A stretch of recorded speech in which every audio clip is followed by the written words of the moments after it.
We're entering Lavish's mines, and I hate that we even have to be here. Yeah? But we go where the map takes us.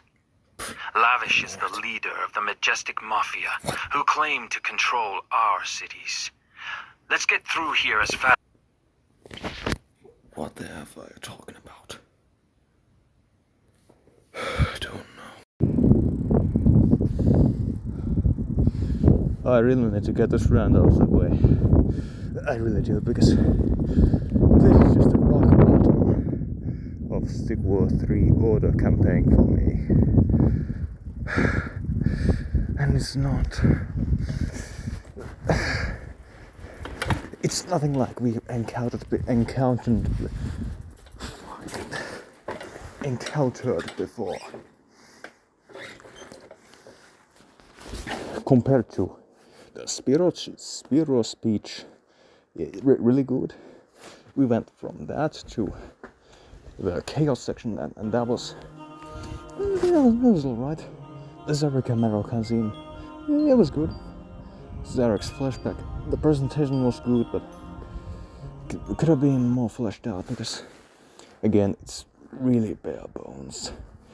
And then whatever came after that, it just completely falls apart, because it's not focused at all. It's just about, oh yeah, this side quest, but yeah, we can't forget the map. We can't forget the map. You know the map, because that's the only important plot point that really gets fleshed out. And even that is just so shallow and so simple. And now we get into the Lavish's gold mines, and the reveal that he is the leader of the Majestic Mafia. What the F even is the Majestic Mafia, for starters? Yeah, if this game was your introduction and you haven't really gotten familiar with the law. If you really haven't gotten familiar with the law yet, then who's gonna tell you what the Majestic Mafia even is? Secondly, why is Lavish the leader of the Majestic Mafia? We know the Majestic Mafia is this criminal group that claims to control cities of the Order Empire, and also, yeah, that's all they got.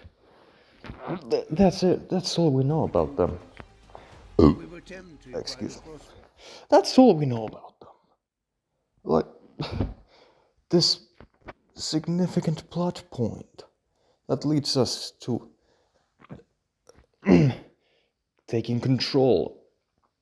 The richest man of Inamoto taking control of his gold mines and arresting him. And we know nothing about it. Like, this is just... Let's just move on. I'm having an aneurysm over this. Now, what about the reveal that Lavish is the leader of the Majestic Mafia? Not only writing-wise, it's a horrible reveal. It makes no sense. Or maybe it makes some sense that Lavish too is the richest person in Inamoto and leader of the miners. So he has money to run a criminal group. But then again, how we found out that he is the leader of the Majestic Mafia? Don't know. It's not built up at all. And that's...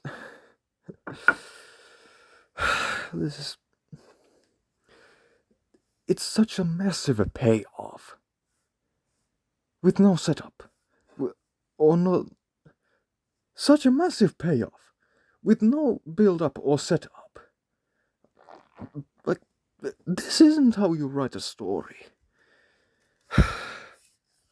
But that out of the way, what does the reveal bring to the plot? Well, okay, I'll give it that. It actually is one of the more important scenes where Zilros takes complete control over the Order Empire, and it eventually falls into complete tyranny. If it already wasn't kinda semi-tyrannical under the reign of King Zarek, it fell into a complete tyranny when Zilros, during the Zilros coup. And what else? Yeah, that's all good we have here. Like, this isn't how you write a story. You don't just pull a plot point out of thin air without no nuance to it. That doesn't work. Okay, little side tangent. If you're working with a mystery plot, then that might be a good choice. But again, you have to be smart with it. If you're gonna pull something out of thin air, you got to substantiate it and have depth to it.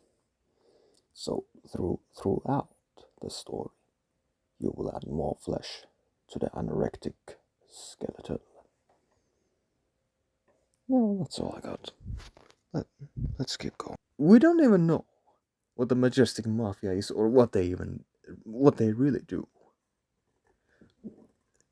And then the news article that says that the taxes have been raised in Order cities because of the Majestic Mafia.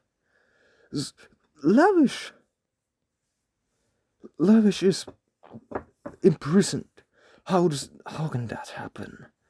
Did out of their own free will, or did Lavish's order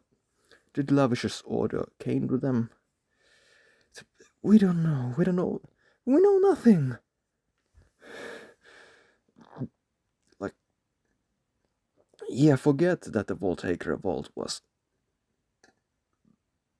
bad because there wasn't, at least there wasn't anything particularly bad. It's just because there wasn't anything good. Now this one just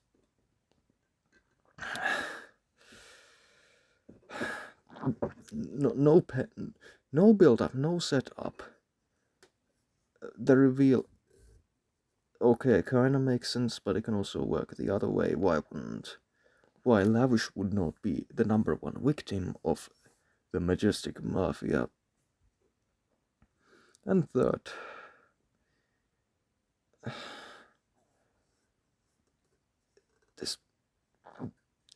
the whole thing is just so bare bones.